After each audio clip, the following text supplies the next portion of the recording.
इस वक्त की बड़ी खबर आपको बता रहे हैं। इस वक्त की बड़ी खबर वार से जुड़ी तनाव के बीच यूएसए के संपर्क में Bharat. US NSA Marco Rubio से संपर्क। एस जयशंकर ने यूएस एनएसए से बातचीत की। तो ये बहुत महत्वपूर्ण खबर है। तनाव जो इस वक्त बना हुआ है भारत पाकिस्तान के बीच, यूएसए के संपर्क में है Bharat. US NSA Marco Rubio से संपर्क हुआ है। एस जयशंकर ने यूएस एनएसए से बात की है और ये बात इसलिए जरूरी है कि पूरी जानकारी भारत के विदेश मंत्री ने यूएसए को दी है। क्या हालात इस वक्त निर्मित हुए हैं, क्या सिचुएशन है और क्या कदम अब भारत उठा सकता है। लेकिन एनएसए की ओर से यूएस के क्या सपोर्ट किया जा रहा है भारत को, यह भी समझना बहुत ज्यादा जरूरी हो जाता है। भारत पाकिस्तान के बीच तनाव जो निर्मित हुआ, अधिकांश देश दुनिया के भारत के साथ खड़े हुए हैं।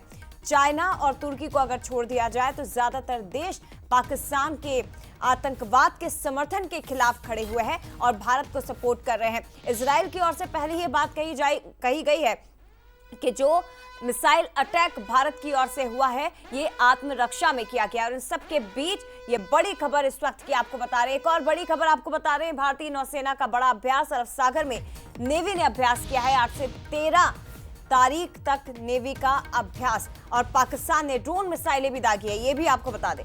पठानकोट में फाइटर जेट गिराने की सूचना मिल रही है।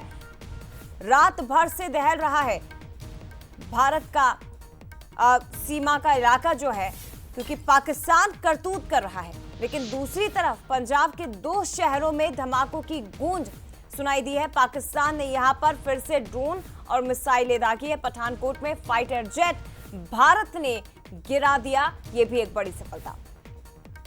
तो बड़ा अपडेट आपको दे रहे हैं। पठानकोट में भारत ने पाकिस्तान का फाइटर जेट गिरा दिया है और लगातार देखिए बराबरी से इनके हर वार का पलटवार हो रहा है। इनके हर एक्शन का बराबर रिएक्शन भारत की ओर से दिया जा रहा है।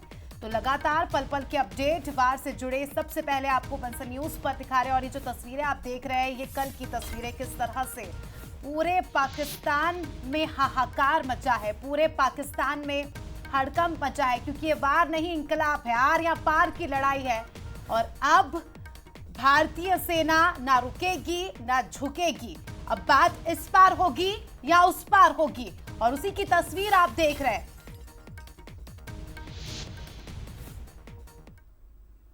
चलिए इसी के साथ तोमर जी का रुख कर लेते हैं। तोमर जी, अब बात इस पार होगी या उस पार होगी, जिस तरह से मैंने जिक्र किया, क्योंकि अब ये वार नहीं, ये इनकलाब है। यानी देखिए ये आर पार की लड़ाई है और ये एक बहुत ही सुनहरा मौका है भारत के लिए। और पाकिस्तान बहुत कमज़ोर है और हम बहुत ताकतवर हैं। We are 100 times more powerful than Pakistan. मैं छोटा सा एग्जांपल देता हूं। पाकिस्तान नेवी के पास 8 सबमरीन हैं, उसमें से केवल 2 फंक्शनल हैं, 6 सबमरीन्स रिपेयर में गई हुई हैं। तो इससे बड़ा एडवांटेज इंडिया को नहीं मिल सकता है। और अभी इंटरनेशनल सिनेरियो भी हमारे साथ है। अमेरिका के जो प्रेसिडेंट साहब हैं उन्होंने पाकिस्तान को बोला है कि आप इन आतंकवाद को सपोर्ट मत करें, टेररिज्म को सपोर्ट मत करिए और ये जो टेररिस्ट कैंप्स हैं इनको बंद कर दें। और ये एक बहुत ही टेक्निकल स्टेटमेंट है। अगर वो लोग टेररिस्ट कैंप्स को बंद कर देते हैं, इसी में पाकिस्तान की आर्मी में कन्फ्यूजन हो जाएगा और हो सकता है कि वहाँ पे रिवोल्ट हो जाए। तो अभी क्या है, ये बिल्कुल आर पार की लड़ाई है और इस बार हमको पीओके को ले लेना चाहिए और पंजाब 50% पंजाब को हमने ले लेना चाहिए। इससे हमारी बहुत इकोनॉमिक ग्रोथ होगी। अच्छा तोमर जी, जरा ये बताइए, भारत और इंडिया पाकिस्तान को अगर हम देखें तो ऐसी कौन कौन सी सिचुएशंस अभी फिलहाल आप देख पा रहे हैं जो भारत के सपोर्ट में है, भारत के फेवर में है, या भारत बहुत मजबूत स्थिति में खड़ा हुआ है? कौन कौन सी ऐसी चीजें हैं? देखिए सबसे पहले तो मोराल, हमारी मोराल बहुत हाई है। और दूसरा ट्रैप, भारत की सरकार ने पाकिस्तान के ऊपर ट्रैप लगा दिया है और ये जो ट्रैप है इसका कॉमन फैक्टर है attack and destruction of Pakistan. और हमारे पास हमने 4-5 साल में $100 बिलियन का वेपन सिस्टम खरीदा है और आपने देखा जो भी वेपन सिस्टम हमने खरीदा है उसका परफॉर्मेंस बहुत ही बेहतरीन, बहुत ही अच्छा रहा है। और अभी तक पाकिस्तान की आर्मी, नेवी, एयरफोर्स इंडिया के ऊपर अटैक नहीं कर पा रही है, और जब भी वो अटैक करते हैं तो उनके हम फाइटर प्लेन्स, ड्रोन्स और शिप्स को हम डिस्ट्रॉय करते हैं। और जो हमारे पास जो हमको जो सपोर्ट मिल रहा है अमेरिका से और इजराइल से, और आप देख रहे हैं कि ये जो लड़ाई हो रही है वो इजराइल के पैटर्न पर हो रही है। हम उनकी फ्रीक्वेंसीज को मॉनिटर कर रहे हैं, फिर उनको लॉक कर रहे हैं और फिर वो टारगेट हिट हो जाता है। तो ये सारे जो फैक्टर्स हैं वो गेम चेंजर है। और हमारे पास रफाल जैसे फाइटर एयरक्राफ्ट है, S-400 मिसाइल सिस्टम है, हमारे पास जैमर्स हैं जिससे हम कम्युनिकेशन जैम कर देते हैं। तो ये सारा कुछ हमारे फेवर में है, और इन सब चीज़ों की तोड़ पाकिस्तान के पास नहीं है। इसलिए इस बार हमको आर पार की लड़ाई लड़नी चाहिए और हमको पाकिस्तान को कोई मौका नहीं देना चाहिए कि इसके बाद वो हमको किसी तरीके से भी वो डैमेज कर सके। अगर हमने पाकिस्तान को मौका दिया तो हो सकता है कि आने वाले समय में वो हमारे लिए एक बहुत बड़ी प्रॉब्लम बन सकता है। बिल्कुल सर, आपने इजराइल का जिक्र किया और अब ये इतिहास बनने वाली है लड़ाई, ये बार इतिहास बनने वाला, और दुनिया देखेगी कि अब इंडिया स्टाइल क्या है। इंडिया अपने स्टाइल में पाकिस्तान को जवाब दे रहा है। और जिस तरह से आपने जिक्र किया मोराल का, विल पावर का, हमने देखा पहले भी पाकिस्तान ने किस तरह से जब अमेरिका से मदद ली थी, अमेरिका ने पाकिस्तान को फाइटर जेट दिए थे, इनके पास वो जेट चलाने वाले लोग ही नहीं थे, विल पावर ही नहीं थी। आप हथियार तो ले आओगे लेकिन चला नहीं पाओगे, और किस तरह से फजीहत हुई थी सर, ये दुनिया ने देखा था। नहीं, मैंने उनके टैंक्स भी देखे थे, जो उनके टैंक्स वो जब स्टार्ट कर रहे थे तो काला धुआं फेंक रहे थे।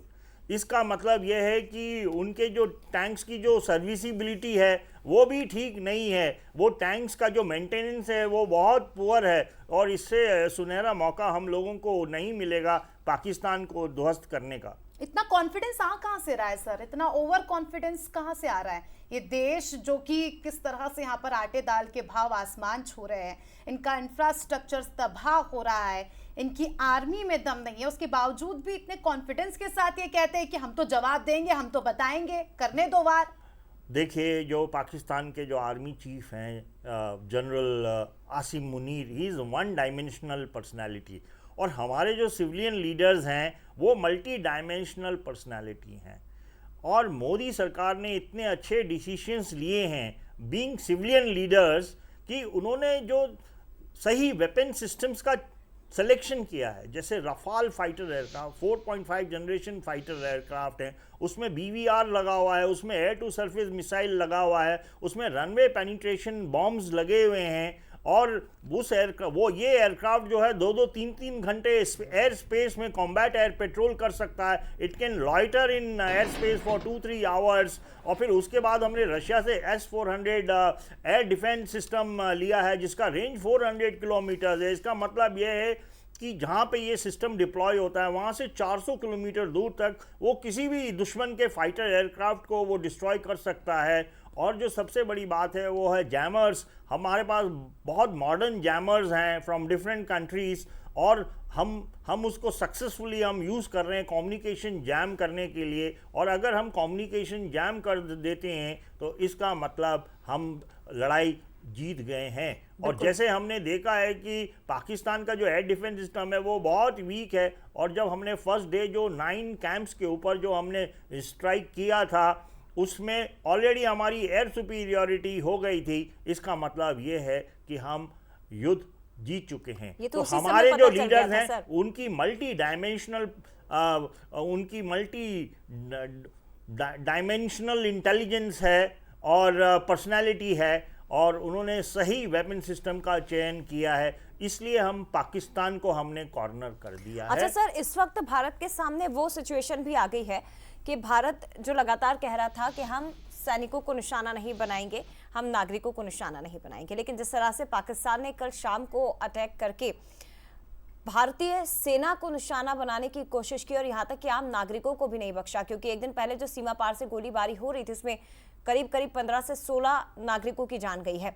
अब भारत के सामने ये मौका भी है कि वो सोचे ना कि हमें सैनिकों को अब निशाना नहीं बनाना है, सीमा पार घुसकर सेना को भी निशाना बनाइए। ये उनकी गलती हुई कि उन्होंने भारतीय सेना को निशाना बनाया।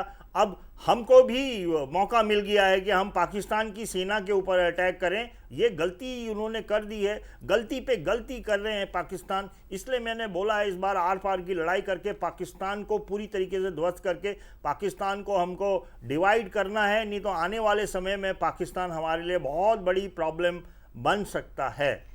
22 अप्रैल पहलगाम में जो हमला हुआ, जिनमें कई सुहागन महिलाओं के मांग का सिंदूर छीना गया उन्हीं के सामने, और बाद में आतंकी कहते हैं जाओ जाके मोदी से कह देना।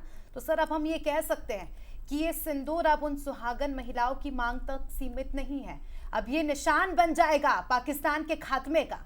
बिल्कुल, ये बहुत बड़ी गलती कर दी है उन्होंने पहलगाम अटैक करके, और कभी उन्होंने सोचा भी नहीं था, because I am a psychologist also, उन्होंने कभी सोचा नहीं था कि भारत इस तरीके से रिटेलिएट करेगा, क्योंकि पहले भी इस टाइप के कुछ इवेंट्स हुए थे जहाँ पे हमारे सोल्जर्स वगैरह को इन्होंने ब्लास्ट करके मारा था। तो उस समय भी इंडिया ने सर्जिकल स्ट्राइक करी थी, बट वॉर नहीं किया था। और ये कम से कम 10 साल का एक इतिहास है कि वो जब भी अटैक करते थे, टेररिस्ट अटैक करते थे, तो हम या तो हम रिस्पॉन्ड नहीं करते थे, या फिर हम छोटा मोटा सर्जिकल स्ट्राइक करके मैटर को हम क्लोज कर देते थे। ठीक है, एक बड़ी खबर जल्दी से बता देते सर, लौटूंगी आपके पास। बलूचिस्तान ने यूएन से अब अपील की है। बलूचिस्तान जो लगातार मांग कर रहा है एक अलग देश बनाने की, लेकिन अभी अपील यूएन तक भी पहुंच गई है। बड़ी खबर है इस वक्त की, बलूचिस्तान ने यूएन से अपील की है एक अलग देश बनाने की। जो इस वक्त हालात बने हुए हैं, क्या पाकिस्तान के एक बार फिर से 2 टुकड़े होंगे? स्थितियां जो दिखाई दे रही है, क्योंकि पाकिस्तान के अंदर खाने सब कुछ ठीक नहीं है, अंतर कलह चल रही है, लीडरशिप से लोग खुश नहीं है, बलूच के लोग अपनी ही सेना को निशाना बना रहे हैं, और अब यूएन से अपील की है एक अलग देश बनाने की, क्योंकि पाकिस्तान ने भारत के सैन्य ठिकानों को टारगेट करने की कोशिश करके एक बहुत बड़ी गलती की है। और अब ये एहसास उसे शायद हो चुका है कि पूरे पाकिस्तान में हड़कंप मचा हुआ है। बलूचिस्तान यूएन पहुंच गया है और अलग देश बनाने की मांग अब फिर से तेज हो चुकी है। और इसी के साथ इस वक्त की बड़ी खबर आपको बता देते हैं, भारत पाक तनाव पर ब्राजील का भी बयान सामने आया है। दोनों पक्षों से संयम रखने की अपील की है, पेशेंस रखने की अपील की है। तो ब्राजील का भी इस पूरे युद्ध को लेकर बयान, ब्राजील की प्रतिक्रिया, ब्राजील का कहना है कि दोनों देश संयम बरते, पेशेंस रखे। तो देखिए, लगातार अंतर्राष्ट्रीय प्रतिक्रियाएं भी सामने आ रही है। तो भारत पाक तनाव पर ब्राजील का बयान, दोनों पक्षों से संयम बरतने की अपील। और इसके पहले अमेरिका भी, आपको याद होगा, अमेरिका की ओर से भी कुछ इसी तरह की बातें कही गई कि हम हस्तक्षेप नहीं करेंगे, लेकिन अपील की गई दोनों देश संयम बरते। और इन सब के बीच एक बड़ा अपडेट सुबह सुबह का आपको बता देते हैं। अभी भी पाकिस्तान इतना शर्मनाक हरकतों को अंजाम दे रहा है। अब देखिए जरा, उरी से भी फायरिंग हो रही है, उरी में भी लगातार पाकिस्तान सैनिकों की ओर से सीमा पार से गोलीबारी हो रही है, फायरिंग की जा रही है। अभी भी पाकिस्तान को शर्म नहीं आ रही है, बेशर्म हो चुका है, शर्मनाक हरकतों को अंजाम दे रहा है। तो देखिए, बड़ी खबर, लेकिन भारत की ओर से, लेकिन बल नहीं गया। इसका एक बड़ा उदाहरण है पाकिस्तान। लेकिन इनकी रस्सी चाहे जितनी जल जाए, यहां से जवाब इनको बराबर मिलेगा। तस्वीरों में आप देख सकते हैं उरी में किस तरह से पाकिस्तान लगातार हमले कर रहा है। ये अपडेट सामने आ रही, तस्वीरें आप कल की देख रहे हैं, लेकिन अभी भी ये बौखलाहट पाकिस्तान की देखिए। इनकी रस्सी जल गई है, लेकिन इनका बल नहीं गया है। और देखिए, बलूचिस्तान अलग देश बनाने की मांग कर रहा है। बलूचिस्तान यूएन पहुंच चुका है, उसके बावजूद भी देखिए टुकड़े टुकड़े होने की कगार में इस देश के। लगातार बलूच आर्मी भी विरोध कर रही है, लगातार भारत की ओर से भी वार हो रहे हैं। बावजूद उसके पाकिस्तान अपनी हरकतों से बाज नहीं आ रहा। तो उमर जी देखिए, अब ये कहना शायद गलत नहीं होगा, यहाँ जल्दबाजी नहीं होगी। एक नए नक्शे के लिए हम सब तैयार हो जाते हैं, एक नए मैप के लिए हम सब तैयार हो जाते हैं। क्या हम कह सकते हैं कि बलूच आर्मी के लिए भी एक गोल्डन अपॉर्चुनिटी है? वो सोच रहे कि मौका है तो अभी चौका मार देते हैं। बिल्कुल, बलूच के लिए भी है और इंडिया के लिए भी है।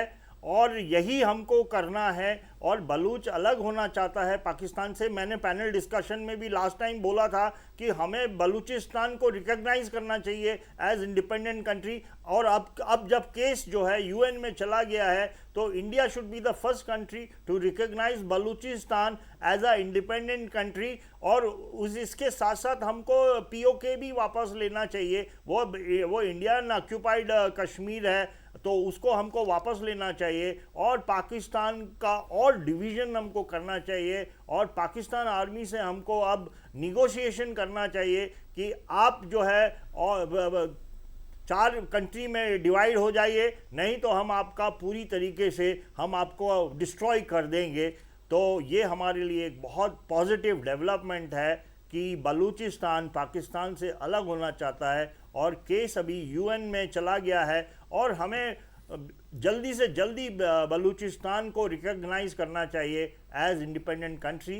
तो मैं इसको एक बहुत बड़ी विक्ट्री मानता हूं, लेकिन अभी पिक्चर अभी भी बाकी है। लेकिन क्या ये इतना आसान होगा तोमर जी? ये बात बिल्कुल सही है कि बलूच खुद चाहता है एक अलग कंट्री बनना।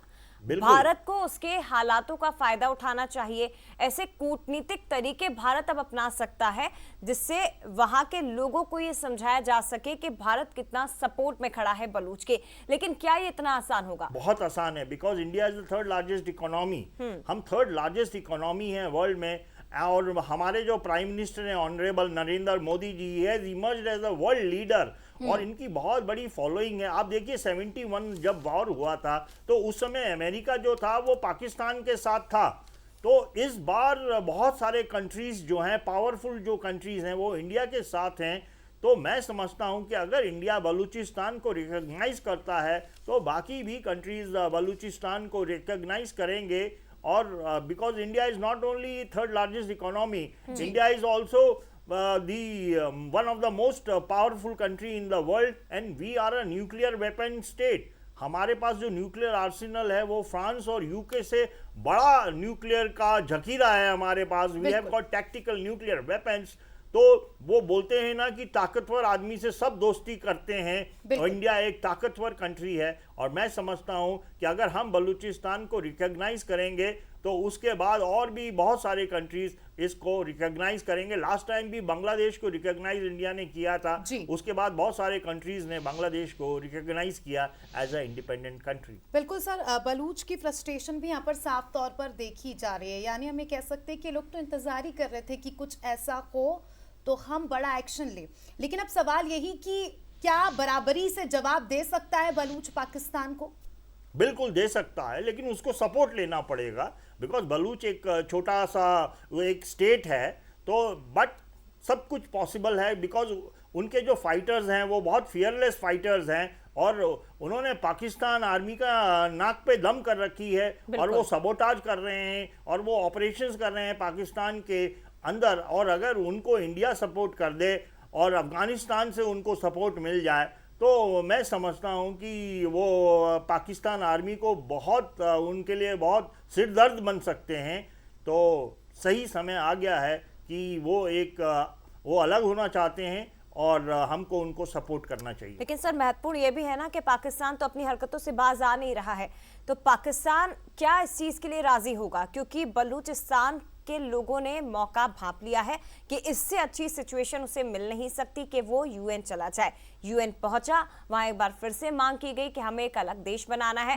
भारत की ओर से भी आवाज एक्सपर्ट यही उठा रहे हैं कि भारत को इस मौके को भांपना चाहिए और बलूचिस्तान को पूरी तरह से समर्थन दे देना चाहिए। लेकिन सोचिए आप, पाकिस्तान जैसा देश जो एक मिसाइल अटैक के बाद कांप गया, क्या वो इतनी आसानी से बलूच को अलग देश बनाने देगा उस स्थिति में जबकि उसके खुद के सैनिक मारे जा रहे हैं बलूच के लोगों के हाथों? इस पर भी हम आगे चर्चा करने वाले हैं।